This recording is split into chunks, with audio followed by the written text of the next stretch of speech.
મિત્રો, તમે પણ અંબાજી મંદિર હોય, સોમનાથ હોય અને દ્વારકા દર્શન કરવા જતા હોય તો થોડા સાવધાન રહેજો, એલર્ટ રહેજો. કારણ કે જમ્મુ કાશ્મીરના આતંકી હુમલા બાદ રાજ્યમાં હાઈ એલર્ટ આપી દેવામાં આવ્યું છે. સોમનાથ અને દ્વારકાની સુરક્ષા પણ વધારાઈ છે. અંબાજીમાં સ્નાઇપર સ્ટેન્ડ બાય પણ કરી દેવામાં આવ્યા છે.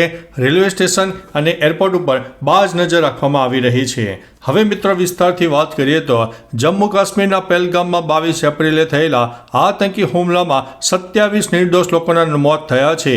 કાશ્મીરમાં થયેલા આ કાયરતા ભરેલા કૃત્યના દેશ અને દુનિયામાં પડઘા પડ્યા છે. આ આતંકી હુમલાના પગલે દેશભરમાં હાઈ એલર્ટ આપી દેવામાં આવ્યું છે અને સુરક્ષા એજન્સીઓ પણ સતર્ક થઈ ગઈ છે.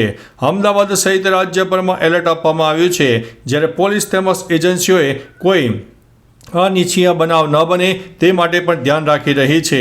જમ્મુ કાશ્મીરના પહેલગામમાં થયેલા આતંકવાદી હુમલાની જવાબદારી લશ્કરે તૈયબાની વિંગ ધ રેઝિસ્ટન્સ ફ્રન્ટ સ્વીકારી લીધી છે. હુમલો કર્યા બાદ આતંકવાદીઓ ભાગી ગયા હતા. તેમને શોધવા માટે એજન્સીઓ એડી ચોટીનું જોર લગાવી રહ્યા છે. આતંકી હુમલા બાદ દેશની શાંતિ ખોરવાય એવી ઇન્ટેલિજન્સ બ્યુરોએ આશંકા પણ વ્યક્ત કરી છે. મિત્રો, મહત્વનું છે કે સોમનાથ અને અંબાજી સહિતના ધાર્મિક સ્થળોએ કડક સુરક્ષા વ્યવસ્થા ગોઠવી દેવામાં આવી છે. આ ઉપરાંત અંબાજી, સોમનાથ, દ્વારકા અને પાવાગઢ સહિતના ધાર્મિક સ્થળોએ પોલીસની સ્પેશિયલ ટીમો તૈનાત કરી દેવામાં આવી છે. સોમનાથ અને દ્વારકા દરિયા કિનારે આવેલા હોવાથી ત્યાં હાઈ એલર્ટ પણ આપી દેવામાં આવ્યું છે. બીજી તરફ અંબાજી મંદિર પરિસરમાં ચેકિંગની કાર્યવાહી પણ હાથ ધરવામાં આવી રહી છે.